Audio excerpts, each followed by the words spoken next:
he didn't just need anybody. He needed Irv. Is what it ain't. It's your girl Umbrella, and I am back with another video. A little psycho, you feel me? Like a D-list movie. This is somebody that we should have heard about in school. What is going on with the school system? You guys are gonna be shocked when I say what I'm about to say. Okay.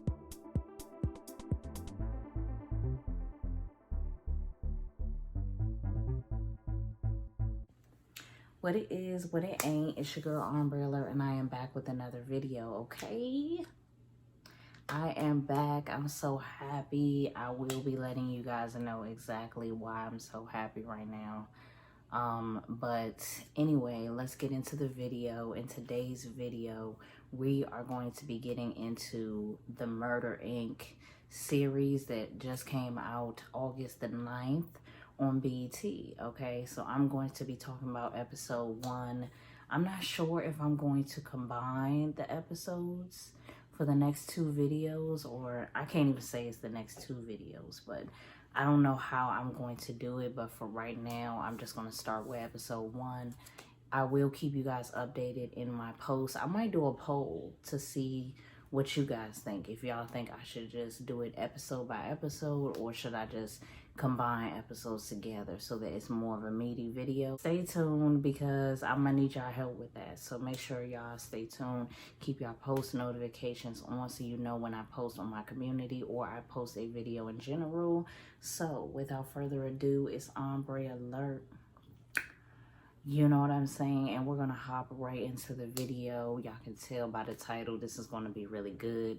I mean, I love talking about stuff like this. Like, this is amazing, really, honestly, truly, seriously. So make sure you guys like, comment down below, and subscribe to this channel for more content just like this. Let's get into the video. Documentary. Murder Inc. story, okay, about Irv Gotti. Before we get like directly into it, we already know what's going on in social media, the situation between him and Irv Gotti and Ashanti. If you guys didn't know, I remember seeing Irv Gotti. I think this was my first time seeing him. I've seen him before, of course, but I seen him on Growing Up Hip Hop, and Ja Rule was on there too, and Ja Rule had his son on there, and you know, Irv Gotti had his son on there, and they were talking, and I remember him and his, I'm not sure if he's still with his wife or it's his ex-wife, whatever. They were talking about what happened with Ashanti, and you know, he was messing around with Ashanti, and his wife or ex-wife, either way, his baby mama, was talking about how she felt during that time. And I felt really bad for her, because she was saying like she thought Ashanti was cool. She didn't know like they were sleeping together, messing around, whatever the case. If you know, then you know that Ashanti was signed to Irv Gotti's label Murder Inc. And she was really one of the leading artists on the record label, making tons of hits, hit after hit after hit records. I remember I saw Ashanti in DC at the Verizon Center. It used to be called the MCI Center back during that time. So I remember seeing her. All right. I remember seeing her at the MCI Center during a basketball game. I think it was the Lakers. And she had her little section. She was singing Happy. And I just remember like Ashanti was like a huge, huge, huge star at the time. Ja Rule was everywhere in the early 2000s. Like, you couldn't turn on your TV or the music video channel without seeing Ja Rule or Ashanti. Like, that's just, it is what it is. It starts off episode 1 talking about Irv Gotti's background. He was born in Queens in 1971. He was among 8 brothers and sisters, so I believe he had majority sisters and maybe 2 brothers. Don't quote me on that. Sisters was gorgeous. I had no idea he had so many siblings, but then again, I didn't know anything really about him. They talked a lot about his personality and how he was always outgoing, and how he always was the sibling that would like have the most energy, was very entertaining to everyone, loving, caring, all of that juicy stuff. And then it started to get into him growing up as a teenager in Queens, and it was like Hollis Street. That's really the like famous street in Queens. He grew up in the crack era of the 80s. So, you know, being a teenager in the 80s, I bet it was very hard for him to like really differentiate, you know, what path he wanted to go on. A lot of, you know, young black men during that time were selling crack, using crack. Say that a lot of black men and Spanish men were like using crack as an outlet, whether they were using it to put in their body to escape certain things, they were using it as a way to feed their families, or they were looking to expand and be the biggest drug dealer as a way of the American dream, as so to speak. So either way black men use crack, it still ended up, you know, being bad, you know. And I say black men because majority of black men were selling it and or using it, but a lot of men in the minorities were, you know, using crack as a way to change their life. And most of the time it changed everyone's life for the bad, because it didn't just affect that black man, it affected that black family that was attached to that black man or that Spanish man. It was really a deciding point if you were like a teenager during that time, whether you wanted to sell drugs or you wanted to make it. And a lot of, during that time also, it was the birth of hip hop, you know what I'm saying, and R&B. So a lot, it's like, even though the crack era was such a bad time, it really was the birth of something really special and really unique to the black culture. And then we have hip hop. Irv Gotti, you know, Spanish man, Dominican man, as far as I know. He grew up playing poker, like he knew poker like crazy. And I feel like when you learn things like that at a young age, you start developing those skills of playing the game and having a poker face. Things like that you can use in real life. And I feel like he, you know, he doesn't even know how much that helped him. Him knowing how to play the game of poker could really, you know, determine how you could be successful as a man in business. His brother and sister bought him turntables, and you know, the rest was history. He started practicing music in the house. His parents talked about how loud it was and how everybody would be like, turn that stuff down, turn that noise down and stuff like that. And then it goes into when he was 15, he would play at this event in Queens. It was called The Park, and they would go to the park and they would, you know, DJ. It would be a DJ, it would be people dancing, you know, just little fun, like teenage stuff. And that's where he showcased his talent. He started being a DJ. He did his first set and everyone really loved it. And then it went further on to talk about how Run DMC at the time had got famous and they were from Queens, and how it was very inspirational to everyone to see, you know, 3 black men in a group, rappers, and they were really good. Trying to make it out of this hood, out of this jungle, this concrete jungle at that, you know, so it kind of inspired a lot of men. It either made men inspired or made men jealous, but it inspired Gotti for sure. Another part of the documentary I enjoyed was seeing how he ended up flying to London. After the success of him DJing in the park every summer, like people started to know his name, people knew who he was, everyone loved him. So of course, with all that love comes opportunity, and he got an opportunity to work as a DJ for this guy named Jazz. So he had to fly to London, and that's where he met Jay-Z. So Irv Gotti actually helped Jay-Z with his first album. He produced it. It was, you know, one of Jay-Z's most successful projects was his very first project. So I didn't even know that. Like, I had no idea that Irv Gotti was behind that. It's like nowadays we look at Jay-Z as such a powerful person, and you wouldn't even think back to a time where he needed help, you know, and he needed people that understood him and looked up to him. It's kind of like we don't even see him in that, like we see him as the person that can help other people. But it's interesting to go back to a time when he was young, when he was first starting out, and he needed someone, and he didn't just need anybody, he needed Irv. He actually gave Irv the name Gotti. Like, he said, your name, like, he was joking around saying, your name is Irving. Like, you need something, like, cool, something that's gonna stick. And Gotti was born, you know what I'm saying? After he met Jay-Z, he met DMX. And we all know DMX is just crazy, loving energy, like, vibrant, like, out of control. And Irv also talked, and Irv is involved in this project, so he's doing the narration for most of the episode. That's what I noticed too. So I like that it's not like a documentary about him. It's like him doing the documentary, which is cool. He has control over it.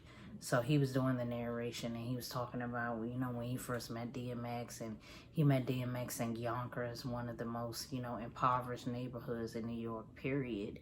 And how he first met DMX, and when he heard him rap, he was just like, oh yeah, he's gonna blow up. His energy is crazy, what he's saying is dope, like, he's gonna blow up. I do like also this next part was that Irv Gotti was talking about a time where he was just, you know, he kind of slowed down. He wasn't being very inspired by, you know, his craft. So he started, you know, just chilling, like being at home, playing video games, like not really applying himself. And then his dad had got laid off, and his dad was a taxi driver. That really like made him just like turn the gas on and really just start, you know, focusing on music full time, doing it 24/7, like 24 hours a day. He started doing music. And his father, you know, was getting older at that time, so it was going to be time for him to retire anyway. So, you know, that was his time to like step it up. And he did. But I hope that he has a book, because I would be willing to read that. Like, I think that's what I need too. I need to get more books about like stories like this, because I like that. I like stuff like that. I like seeing people come from nothing and like really grow an empire. Like, I think that shit is amazing. That's what I hope to do, you know, with this channel, is really do that same thing. That's why I said, like, I love talking about stuff like this, because it's amazing. Met this guy named, this MC named Mike Geronimo. I never heard of him before, but when I heard him rap, I was like, oh, okay. Like, why I ain't hear about him? Like, what's up? What happened to him? I might have to do a video on him, because I want to know what happened to him. But anyway, he met this MC named Mike Geronimo, and he wanted to work on his, you know, producing his album. So he had his sister loan him $1,000, and then he took that $1,000 and made 300 recordings. He printed his debut song, It's Real, and, you know, he printed it out and then got 300 prints and 300 cassettes. He took a copy to DJ Funk Flex. We all know Funk Flex, but at that time he was the only DJ like that had a TV show, a large platform, and if you wanted your songs to get played, it had to get played on Funk Flex. Like, that was it. That was the closest thing to like legendary urban radio. So he got a copy, he took it to Funk Flex, and then the song that he produced was played on that show. And after that, like, the phone was ringing off the hook. People were like, we want Irv Gotti, we want him to join our label, yada yada yada. Then he took a deal with TVT Records, and he met Ja Rule. And he met Ja Rule with his crew called Cash Money Click. Yeah, Cash Money Click. So Ja Rule came on the scene, a part of a group. Young guy, really short, young, you know, but popping all this flavor. And it was easy for him to stand out in his crew because he had the energy that nobody else had. So Irv knew, like, he knew that Ja Rule would be a star instantly. But he signed his whole crew because there was MCs in that crew as well. And then Irv Gotti gets into, you know, meets and gets into this relationship, or I don't even want to say it's a relationship. Maybe it's just a little, you know, associate thing. You know what I'm saying? He starts to build a associate type of relationship with a man called Kenneth Supreme McGriff, and people just called him, you know, Supreme. And he was a notorious drug dealer in New York City at the time. He was known to be in and out of jail for narcotics. And he just had that, you know, reputation for, you know, being a drug dealer. So he started a relationship with Irv Gotti. They would talk while he was in jail. You know, when he would get out of jail, they would link up sometimes. And this is kind of maybe not the right type of energy that Irv needs. But like stuff like that, when you have someone that is a friend of yours that is notorious for doing something like, you know, kind of bad in the neighborhood, it kind of gives you that like dangerous rep, you know what I'm saying? So I don't think that it hurt Irv Gotti much to have a connection with him at that time. I think that it made people like, oh, okay, he know him. Maybe I need to leave Irv alone. Like, maybe I shouldn't try nothing with Irv because he got this type of connection. So I think it helped his reputation at that time as far as the streets go. But maybe it wouldn't work out so much in the end. We're going to get into that and further, you know, in future episodes, we'll get deeper into that. You know, Jay-Z noticed, you know, what his vibe was and how he was really being aggressive in the industry to get noticed.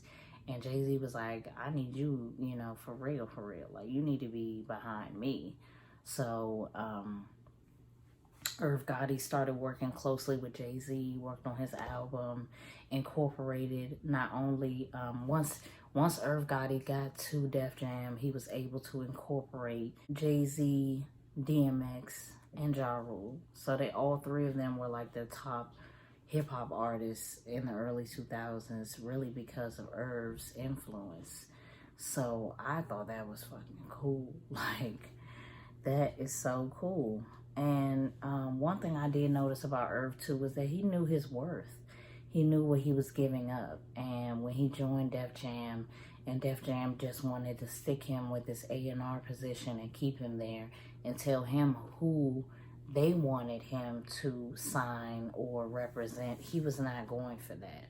He wanted DMX on that label, and he was willing to walk away from that to get what he wanted. And that's something solid that everyone should know too, is that, you know, you have to know your worth, and you have to honestly be aggressive with that. People will try to keep you in a smaller position because they're threatened, because they know that you're better, because they know that you can outshine them, because you can outwork them, and so on and so forth.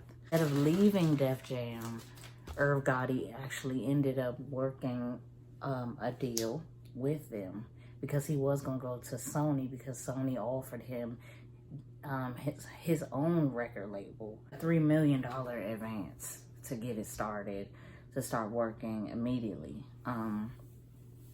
And Def Jam heard of this, and Def Jam was like, wait a minute, like, I don't want to lose you, yada, yada, yada. And Universal Group came to Irv Gotti and was like, look, like, how much is Sony offering you?